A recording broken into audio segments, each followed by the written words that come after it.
Hello and welcome to SPMIS Academy. Today we'll analyze important newspaper articles of 7th June 2025. Please note you can download the PDF version of today's newspaper analysis by clicking the link given in the comment section. This is the list of the topics that we'll be covering from today's newspaper. The first topic is about Udhampur, Srinagar, Baramulla rail link. This topic is important from our syllabus GS paper 3 Indian economy segment. उसमें भी जो infrastructure chapter है उससे relate करके इस topic को देखा जा सकता है। करंट न्यूज देखते हैं तो हमारे प्रधानमंत्री नरेंद्र मोदी जी ने एक साथ 3 प्रोजेक्ट्स को इनॉग्रेट किया in Jammu and Kashmir. These are railway based projects. तो जो सबसे इम्पोर्टेंट प्रोजेक्ट है इसमें वो है चेनाब ब्रिज प्रोजेक्ट।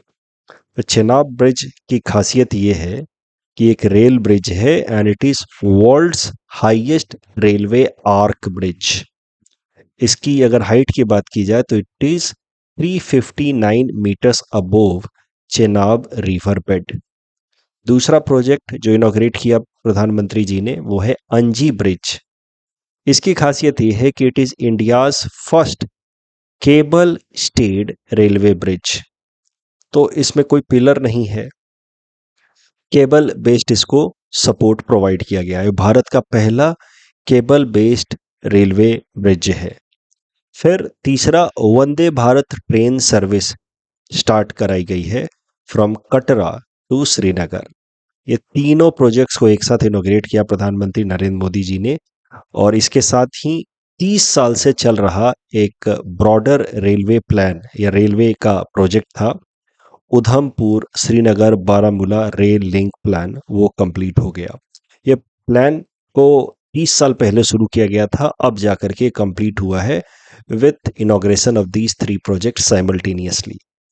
तो ये जो उधमपुर श्रीनगर बारामूला रेल लिंक से संबंधित ये तीनों प्रोजेक्ट हैं उसके बारे में समझते हैं। ये लिंक को अप्रूव किया गया था गवर्नमेंट ऑफ इंडिया द्वारा 1995 में, यानी कि 30 साल पहले। लक्ष्य इस प्लान के अंतर्गत है कि उधमपुर जम्मू रीजन में है उसको कनेक्ट किया जाए विथ श्रीनगर। इसके पहले तक जम्मू रीजन का कोई डायरेक्ट रेलवे कनेक्शन नहीं है with the valley areas of Jammu and Kashmir, जिसमें श्रीनगर और बारामूला बाकी रीजन्स आते हैं।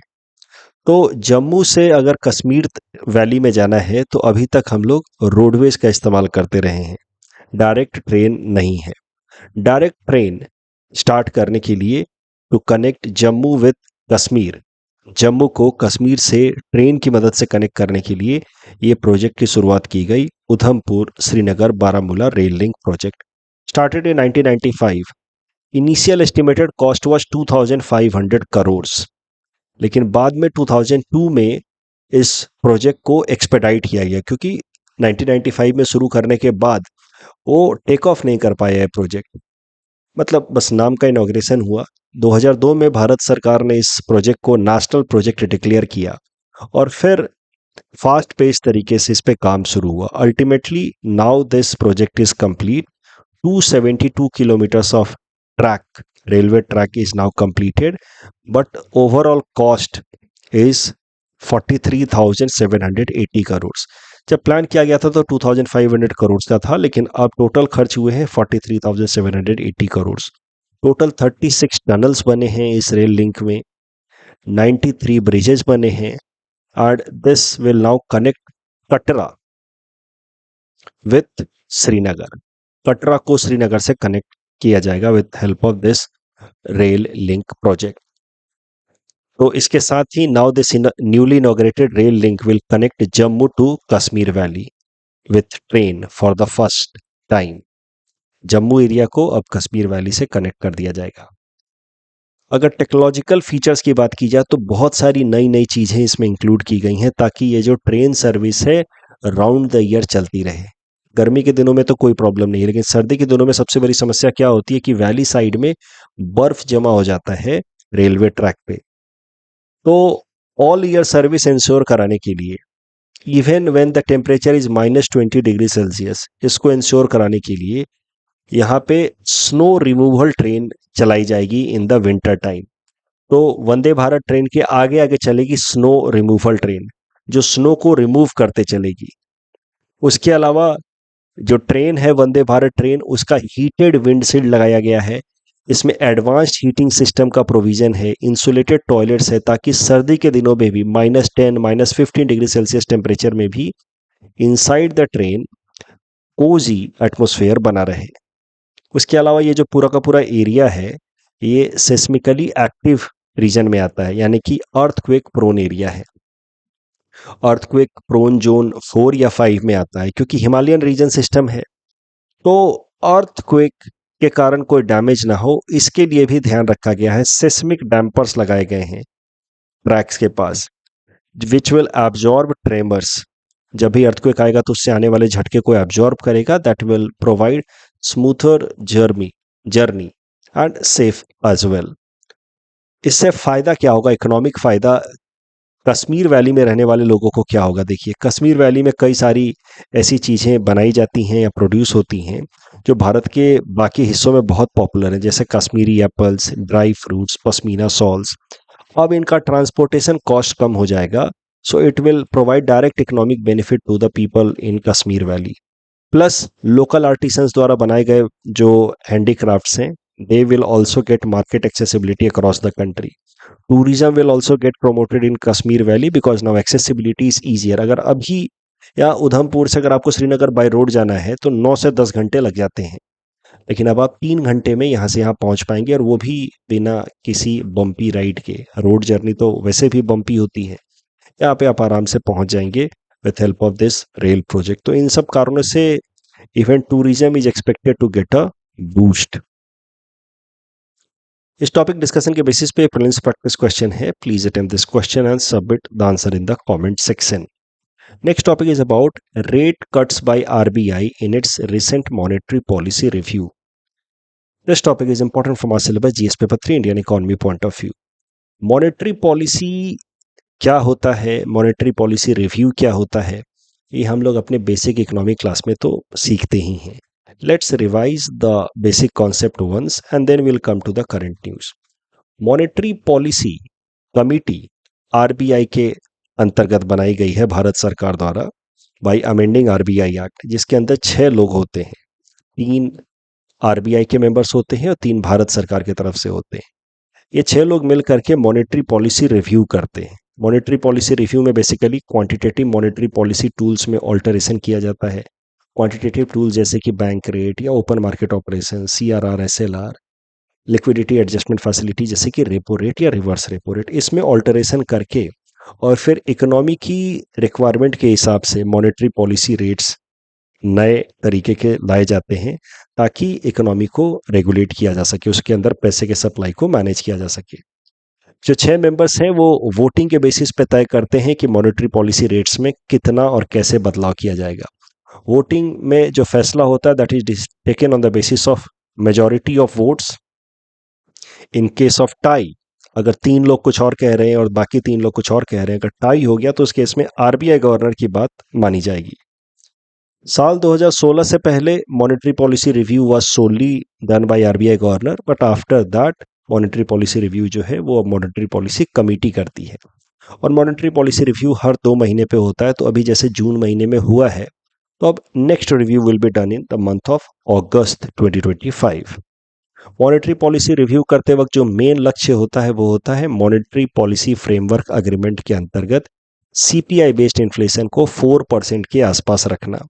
2% का deviation on higher and lower side allowed है। ये आपको बेसिक इकोनॉमिक क्लास से बात याद आ रही होगी कि target is to keep inflation, CPI inflation 4 ± 2%।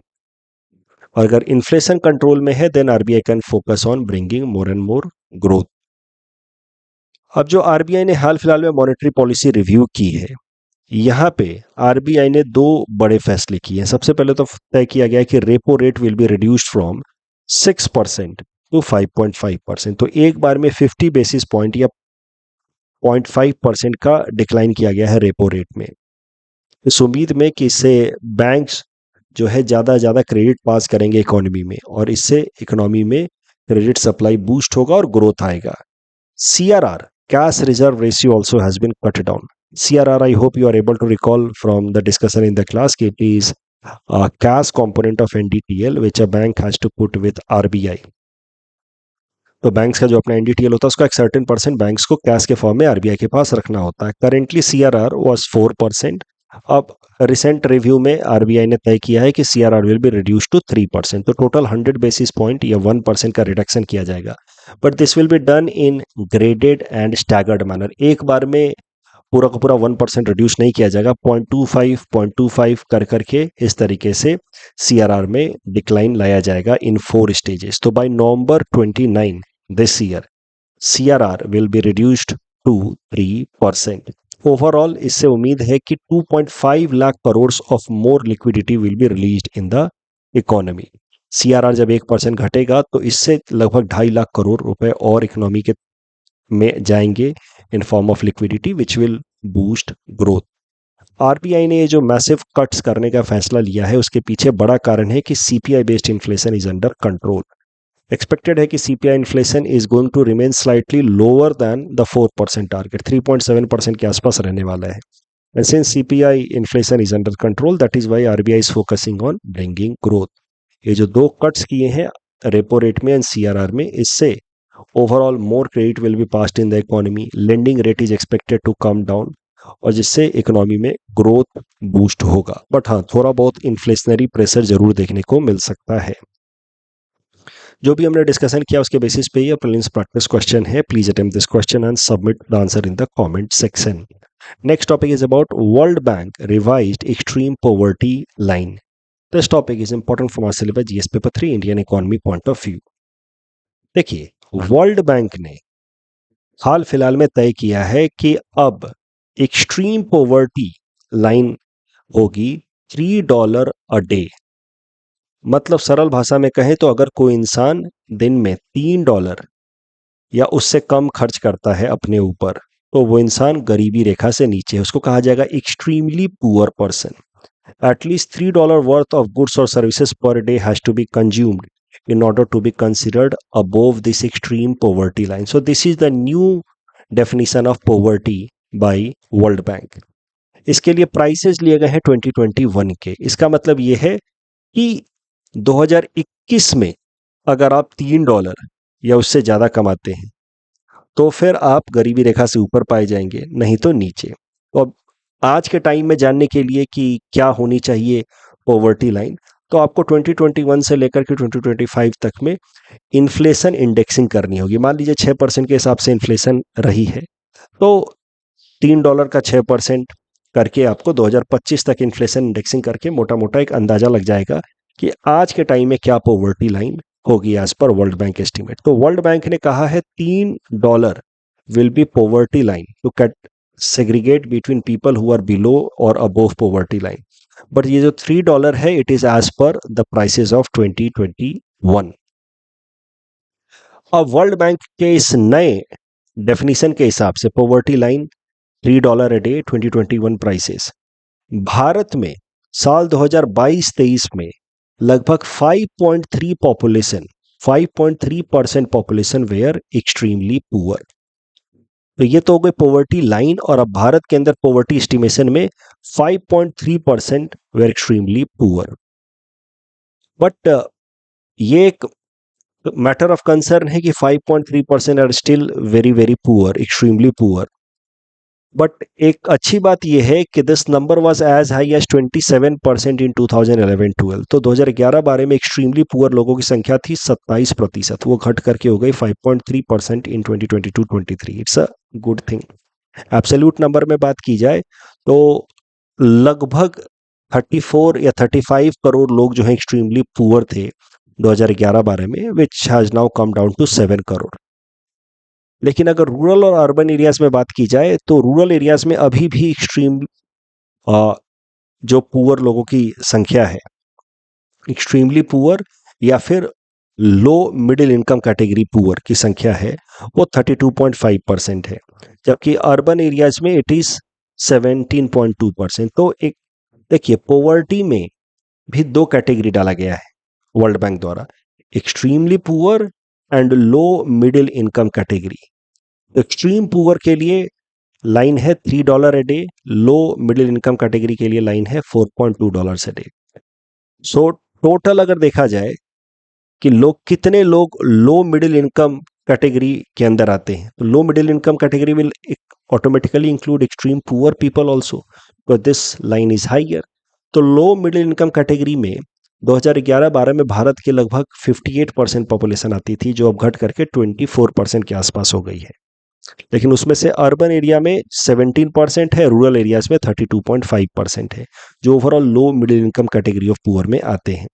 तो द पॉइंट इज कि poverty in rural areas is still very very high as compare to urban areas. तो गरीबी ज्यादा है, साथ ही साथ जोग्राफिकल बेस्ड डाइवर्सिटी भी ज्यादा है, डिस्पैरिटी भी ज्यादा है, इकोनॉमिक डिस्पैरिटी। साथ ही साथ World Bank has also talked about multi dimensionally poor या poverty indicators. Multi dimensional poverty indicators, देखिए वर्ल्ड बैंक या फिर हमारे देश में नीति आयोग है या दुनिया की और भी कुछ एजेंसीज हैं, उनका ऐसा मानना है कि poverty should not be accounted या measured only in terms of monetary factors, कि एक दिन में इतना कमाते हैं तो गरीबी से ऊपर है, नहीं तो नीचे हैं। ये बड़ा ही बेसिक तरीका हो गया in order to calculate poverty. बेहतर तरीका ये होना चाहिए कि हम देखें कि लोगों के पास बेसिक सुविधाएं हैं कि नहीं। That means a better way to estimate poverty should be non monetary dimensions of deprivation, कि ये बेसिक चीजें अगर उनके पास हैं तो वो गरीब नहीं है, अगर नहीं है तो फिर वो गरीब है। तो इसी आइडिया से गाइडेड होकर के non monetary dimension of poverty भी एस्टिमेट किया जाता है, जिसको कहा जाता है मल्टी डायमेंशनल पॉवर्टी। इसमें देखा जाता है मेनली तीन चीजें, कि हेल्थ एक्सेसिबिलिटी है कि नहीं, एजुकेशन फैसिलिटीज हैं कि नहीं, एंड स्टैंडर्ड ऑफ लिविंग कैसा है। हेल्थ में बेसिकली देखा जाता है nutrition, child and adolescent mortality and maternal health, mother जो है उनकी हेल्थ कैसी है। एजुकेशन में year of schooling and school attendance देखा जाता है। एंड स्टैंडर्ड ऑफ लिविंग में ये तमाम पैरामीटर्स देखा जाते हैं कि कुकिंग फ्यूल का इस्तेमाल कर रहे हैं कि नहीं, सैनिटेशन बेहतर है कि नहीं, ड्रिंकिंग वाटर एक्सेसिबिलिटी है कि नहीं घर में, बेहतर पक्का घर है कि नहीं, इलेक्ट्रिसिटी एक्सेसिबिलिटी है कि नहीं, अपना खुद का कोई प्रॉपर्टी है कि नहीं, bank account functional bank account है कि नहीं। ये सब अगर चीजें हैं तो फिर कहा जाएगा कि वो इंसान मल्टी डायमेंशनली पुअर नहीं है। अगर नहीं है तो कहा जाएगा कि मल्टी डायमेंशनली पुअर है। और वर्ल्ड बैंक अपने हिसाब से एस्टिमेट करती है कि किन किन देशों में कितने लोग मल्टी डायमेंशनल पॉवर्टी फेस कर रहे हैं। तो वर्ल्ड बैंक के हिसाब से भारत के अंदर लगभग 15.5% लोग ऐसे हैं जो अभी भी मल्टी डायमेंशनली पुअर हैं, जबकि नीति आयोग अपने हिसाब से एस्टिमेट करती है। नीति आयोग के हिसाब से हमारे देश में सिर्फ 11.28% लोग हैं जो मल्टी डायमेंशनली पुअर हैं। क्राइटेरियाज मोरलेस यही होते हैं, यही फैक्टर्स को देखा जाता है। But multi dimensional poverty indication जो है, it is non monetary basis for estimating poverty, which is different from this poverty line concept. इस टॉपिक डिस्कशन के बेसिस पे प्रीलिम्स प्रैक्टिस क्वेश्चन है। Please attempt this question and submit the answer in the comment section. Next topic is about EnviStats India 2025। This topic is important from our syllabus GS paper 3 environment point of view. EnviStat, इसका पूरा नाम आप कह सकते हैं environment based statistics of India. Short में इसका नाम है एनवी स्टैट रिपोर्ट। ये हर साल पब्लिश करता है एनएसओ। ये वही बॉडी है जो जीडीपी अकाउंटिंग करती है, inflation CPI based inflation accounting करती है, वही रिलीज करती है EnviStat as well. EnviStat साल 2018 से ही पब्लिश हो रहा है। इसके अंदर कॉम्प्रिहेंसिव इन्वायरमेंटल स्टैटिस्टिक्स रिलीज किए जाते हैं। इन्वायरमेंट और इकोनॉमी को जोड़ करके देखा जाता है एनवी स्टैट रिपोर्ट में। It measures India's progress in environmental sustainability, climate change, natural resource management, मतलब इन्वायरमेंट पे क्या इम्पैक्ट हो रहा है, साथ ही साथ इकोनॉमिक डेवलपमेंट क्या हो रहा है, उन दोनों को साथ में देखने की कोशिश की जाती है इन एनवी स्टैट रिपोर्ट। तो बेसिकली आप कह सकते हैं कि EnviStat focuses on estimation of sustainable development in India, या फिर it is a way to estimate green GDP of India.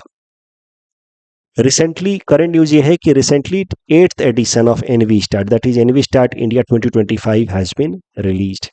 N V stat India 2025 के हिसाब से क्या क्या सिग्निफिकेंट फाइंडिंग्स हैं वो देखते हैं। एनुअल एवरेज टेम्परेचर या mean temperature has increased in India from 25.05 degree Celsius in 2001 to 25.74 degrees Celsius in 2024. Annual rain data is also there in NVStat 2025.